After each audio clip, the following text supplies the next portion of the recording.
नमस्कार, one India Hindi में स्वागत है। मैं हूं राम विश्वकर्मा। रियल एस्टेट के कारोबार में बहुत ऊंचा मुकाम बना चुकी सुपरटेक कंपनी को लेकर कुछ समय पहले तक किसी को भी इस बात का अंदेशा नहीं था कि एक दिन ये किसी पुरानी इमारत की तरह भरभरा कर ढह जाएगी। मार्केट में इसका नाम, ऊंचा मुकाम और रुतबा ऐसा था कि ये होम बायर्स के भरोसे में ये पहली पसंद हुआ करती थी। लेकिन इसके बुरे दिन ऐसे आए कि ये फिर संभल ना सका और आखिरकार इसे दिवालिया घोषित कर दिया गया। लेकिन इस बीच वो होम बायर्स या घर खरीदार मुश्किल में आ गए हैं जिन्होंने डेवलपर्स के पास पहले ही बुकिंग करा दी थी। अब सवाल ये उठ रहे हैं कि क्या ऐसे लोग जो अपनी गाढ़ी कमाई सुपरटेक के प्रोजेक्ट में इन्वेस्ट कर चुके थे, क्या उनका पैसा डूब जाएगा? आज आपके इन्हीं सवालों के जवाब वन इंडिया हिंदी की इस रिपोर्ट में आपको मिलेंगे।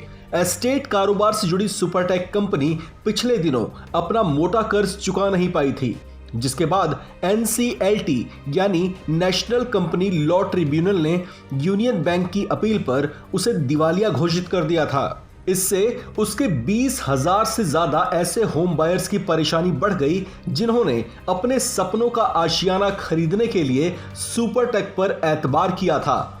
NCLT के नियमों के मुताबिक अगर किसी कंपनी को इंसॉल्वेंट या दिवालिया घोषित कर दिया जाता है तो ऐसे में सबसे पहले उस कंपनी की देनदारियों का निपटारा किया जाता है। उसके बाद ही आगे के भुगतान आदि किए जाते हैं।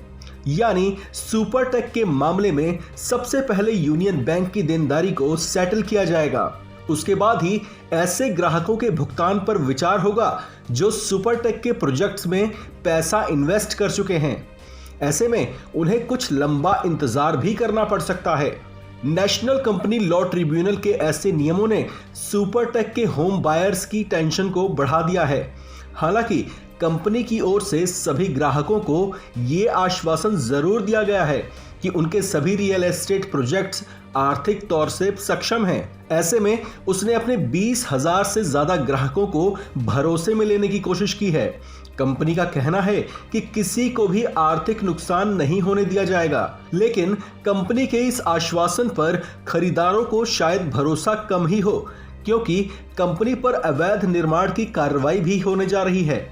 नोएडा सेक्टर 93 में उसकी 2 इमारतों को, जिसमें 1,000 से ज्यादा फ्लैट्स बने हुए हैं, उन्हें जल्दी ही गिराने की प्रक्रिया शुरू होने वाली है।